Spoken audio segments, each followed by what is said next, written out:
What is your pay price to action? That's a good question.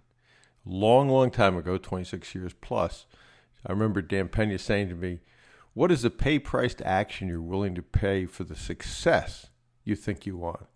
Think you want being the operative word there. Which brings me to yesterday. Yesterday, Henry, his wife Cassie, and their 16-month-old son traveled from Colorado through Boston, drove from Boston to Maine so that Henry could spend a full day with me on the coast of Maine in a boardroom and map out where he wanted to go with his business, how he wanted to improve it, and we spent the whole day doing that. He had just bought out his partner in a venture, so he had now 100% of the business, but he also had a fair amount of debt that went along with buying out his partner. He's in a business where, not unlike the property tax business I was in, where you end up working on a success-oriented fee basis, so you only earn a fee if you have a successful transaction. And he has a big deal that's pending, and he's got a great need for cash flow. But think about that.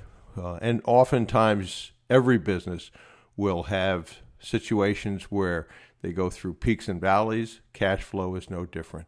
He's moved in a positive direction in buying out his business, but now he needs to obviously have the cash flow to be able to support paying that debt and to expand his business, which is what he wants to do.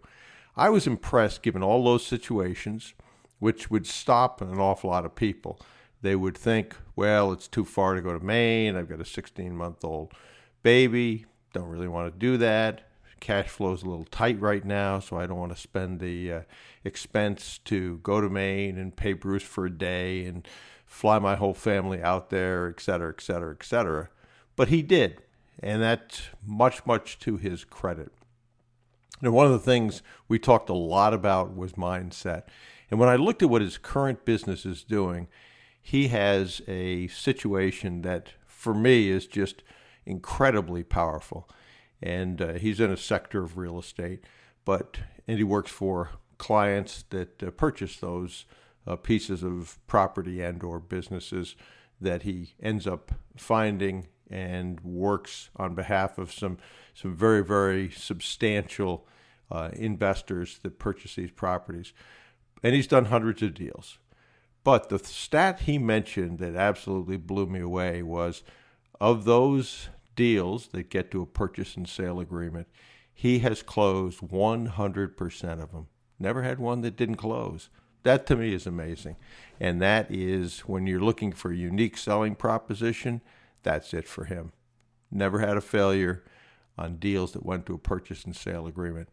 That is not common.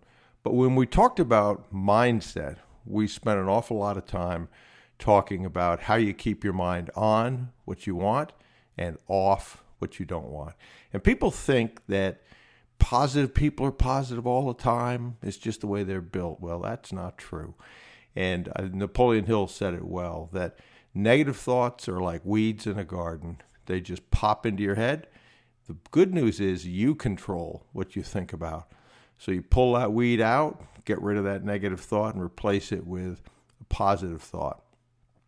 That does a couple of things. One, doesn't let you dwell on a negative, which will tend to depress you if you're like most people. And two, all the time you spend thinking about the negative outcome prevents you from thinking about the things that should be done to get a positive outcome. So that, once you think about it, that seems incredibly simple, right? Get rid of the negative thought, put your mind on what you want, off of what you don't want. The other thing that I said to Henry was, remember that statistic. 100% of the deals that you get into a purchase and sale agreement, you've closed 100%. And so he now has a big deal that he's anxious about. It represents a big fee. He can use the cash flow. But it would almost be insane or insanity to think that that deal's not going to close. Past history is a reasonable indicator of what's going to happen in the future. And if he's had hundreds of deals, all of which have closed, and this is in the same position, you would have to wonder, well, why isn't this one going to close?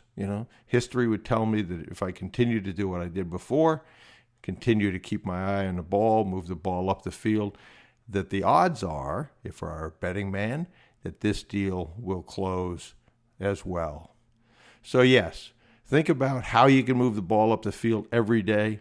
That's important. But remember the previous successes you have had. Think about how those have contributed to where you are today.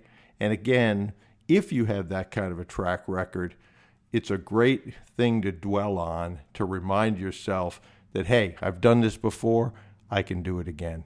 So I would encourage you to think about what you want, pull those weeds out, those negative thoughts as they come in, and take massive action towards what you want to happen. And if you are looking for the secret of success, that's it.